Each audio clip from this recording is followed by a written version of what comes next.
All right, once your speaking part 2 is over, we have IELTS speaking part 3. And IELTS speaking part 3 is called follow-up questions. In this part, examiner will ask you some extended questions which are related to your cue card.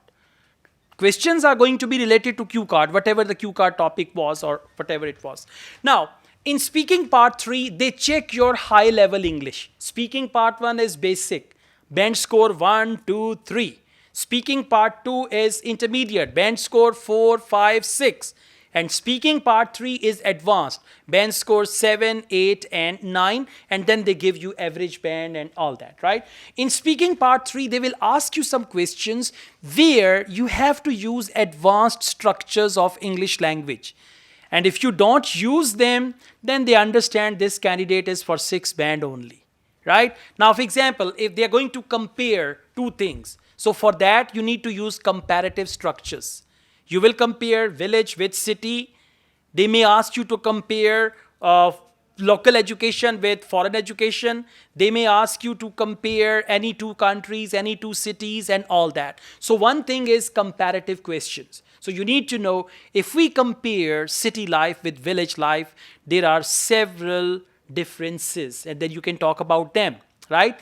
Second, after comparison, second is opinion. They will ask you questions like, do you think, do you believe, what do you think, in your opinion? So when they ask you such type of questions, you can say, as far as my point of view is concerned, to my way of thinking, in my opinion, right? From my perspective. Use such type of words and you'll get good band score if your other sentences are okay as well, right? After opinion, they will ask you some questions where they will ask you the advantages or disadvantages. What are the benefits of going to a foreign country? What are the drawbacks of eating fast food? So benefits, drawbacks, and for that you can use signpost language. First of all, secondly, finally, and all that, okay? And after this, most importantly, they will ask you to predict questions in future.